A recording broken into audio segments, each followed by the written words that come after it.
बिस्मिल्लाहिर्रहमानिर्रहीम अस्सलाम वालेकुम रहमतुल्लाहि वबरकातुहू। उम्मीद है आपको पहला लेक्चर बहुत पसंद आया होगा। आज हमारा सीरीज का सेकंड लेक्चर है, रिबन्स और मेन्यूज ऑफ एक्सेल। आज इसको जल्दी से जानने की कोशिश करते हैं। वही शॉर्टकट की, मैं स्टार्ट में जाके एक्सेल लिखता हूँ, मेरे पास एक्सेल खुल गया। एक्सेल में मैंने ब्लैंक वर्कशीट को क्लिक किया। अगर आप पहले गौर से देखें, ये जो आपको मेन्यूज नज़र आ रहे हैं ये होम रिबन है। चूंकि जो हमें फ्रीक्वेंटली बहुत बार बार यूज़ होते हैं तो वो होम रिबन कहलाता है। इसमें ज़्यादातर कट कॉपी पेस्ट, फॉन्ट की अलाइनमेंट वगैरह, फॉन्ट की टेक्स्ट के इसका फेस, उसका साइज कैसा होना चाहिए, और टेक्स्ट के कॉलम्स को आपस में मर्ज करना है, और या फिर आप जो टेक्स्ट आपने लिखा है या जो आप कैलकुलेशन कर रहे हैं उसके फॉर्मेट चेंज करना चाहते हैं, उनके कलर, या आप कोई कंडीशनल फॉर्मेटिंग उन पे लगाना चाहते हैं। नहीं, अगर आप चाहते हैं आपका डाटा इस सूरत में आ जाए, कलरफुल सूरत में, जो उनकी वैल्यूज़ हैं, या कोई रो या कॉलम उसमें ऐड करना है आपने, या सम का फंक्शन यूज़ करना है, या सॉर्ट वगैरह करना है। चूंकि जो हो मेन फ्रंट पर होते हैं ये ज़ाहिरी बात है में बार बार यूज़ होते हैं, इसलिए इसको होम रिबन कहा जाता है। इंसर्ट रिबन नाम से ज़ाहिर है, अगर आपने इसमें पिक्चर्स कोई ऐड करनी है, कोई शेप ऐड करना है, कोई सिंबल, कोई इक्वेशन आपने ऐड करनी है, चार्ट्स आपने इसमें ऐड कर रहे हैं, या कोई स्मार्ट ऐड आर्ट इसमें ऐड करना है, कोई टेबल वगैरह ऐड करने हैं, पेज लेआउट आपका, आप चाहते हैं कि आपका जो पेज है वो, और इसकी ओरिएंटेशन पोर्ट्रेट के बजाय लैंडस्केप हो, डिपेंड करता है आपके डाटा के ऊपर। पेज साइज मैंने पहले ही बताया था A4 आप चूज कर लिया करें, क्योंकि आपके पास जो ऑलमोस्ट प्रिंट का कागज होता है वो A4 साइज में होता है।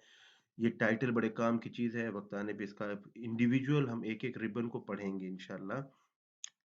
फार्मूलाज, कुछ पहले से फार्मूलाज हैं, देखें आप, जैसे ऑटो सम का हमने फार्मूला यूज किया था, ये फंक्शंस आपके पास पहले से, ये फार्मूला पहले से मौजूद हैं। मैथ और ट्रिग्नोमेट्री के मौजूद हैं। ये तो बिल्ट इन फंक्शन है, आप अपना फंक्शन, अपना पासवर्ड, अपना फार्मूला खुद भी बना सकते हैं। पहली शर्त फार्मूले के लिए इज इक्वल टू का साइन होना चाहिए, क्योंकि अगर इज इक्वल टू नहीं होगा और मैं लिखता हूँ 2 + 3, इसने मुझे कुछ नहीं दिया। लेकिन अगर मैं लिखूंगा इज इक्वल टू 2 + 3, अब इसने मुझे 5 दिया।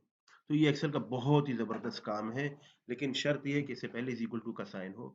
डाटा वाले टैब के अंदर अगर हमें इसमें डाटा बाहर से लाना हो, इंपोर्ट करना हो, या डाटा एक्सपोर्ट करना हो, या हमारे पास डाटा हो और हम उसको चाहते हैं कि वो हमारे टेक्स्ट में, और हम उसके कॉलम्स बना लें, सॉर्ट करना चाहें, फिल्टर लगाना चाहें, एक बड़े काम की चीज़ आएगी, इसका नाम है सब टोटल।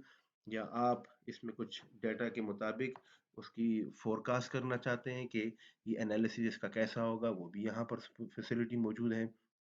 रिव्यू में आपने स्पेलिंग चेक कर सकते हैं, थिसॉरस, कोई सिनोनिम चेक कर सकते हैं, ट्रांसलेशन की सहूलत भी मौजूद है।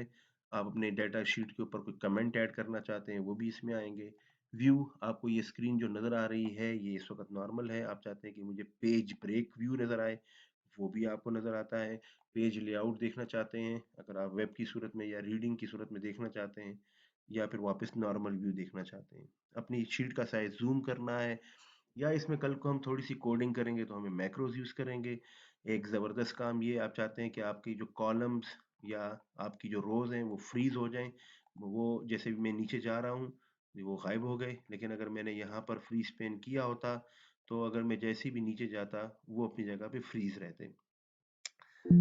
वापस आते हैं, एक बहुत ही काम का मेन्यू वो है फाइल मेन्यू। ये मैंने आपको शुरू में बता दिया था कि सेव और सेव एज बड़े काम की चीज़ है। याद रखिए, मैं एक अलग तरीके से एक्सप्लेन कर रहा हूँ। पहली बार जब भी डॉक्यूमेंट आप बनाएंगे, सेव और सेव एज दोनों एक ही काम करेंगे, यानी डॉक्यूमेंट को सेव करेंगे। लेकिन एक दफ़ा डॉक्यूमेंट पहले से सेव है, ये एक्सेल शीट पहले से सेव है, और अब अगर आप सेव का बटन दबाएंगे तो आपकी की हुई जो चेंजेस या लिखी हुई जो और चीज़ें होंगी ये उनको पक्का करेगा, कमिट करेगा, कंफर्म करेगा। और सेव एज उसकी कॉपी बनाएगा, ताकि वक्त पड़ने पे आप अगर इसके वर्जन कंट्रोल करते हैं एक फाइल के, आप चाहते हैं कि मल्टीपल आपने उसमें चेंजेस ले आए हैं, तो मेरा मशवरा ये होगा कि आप फाइल को सेव एज करके उसके डिफरेंट वर्जन को सेव करें। आज के लेक्चर की आखिरी चीज जो कि प्रिंट कमांड, जो कि हम प्रॉपरली पूरा एक लेक्चर प्रिंट कमांड के ऊपर होगा एक्सेल का, वो देखिए क्लिक के ऊपर है, और अगर सब कुछ शीट आपकी सेट है, सिर्फ ये एक बटन प्रेस करना है। अगर आपकी सेटिंग सब पहले से मौजूद है तो एक बटन प्रेस करने पे आपको प्रिंट जो है वो ऑप्शन मिलेगी। आखिरी चीज़ जाते हुए ये क्लोज़ कब करेंगे, तो आपकी एक्सेल शीट को ये क्लोज़ कर देगा या यहाँ से क्रॉस करेंगे तब भी एग्ज़िट करेगा। दोनों में फ़र्क ये है कि अगर पूरी एक्सेल आपके एक बहुत सारे डॉक्यूमेंट हैं, तो क्लोज़ जो है वो सिर्फ़ उस जो करंट डॉक्यूमेंट है उसी ही को क्लोज़ करेगा।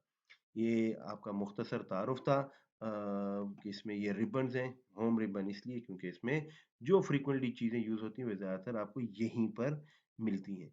आप शीट 1 है, आप और शीट ऐड कर सकते हैं, जैसे मैंने बताया।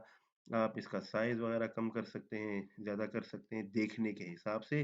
टेक्स्ट वगैरह जो कुछ चेंज करना, हम अब अगले लेक्चर में करेंगे। Thank you.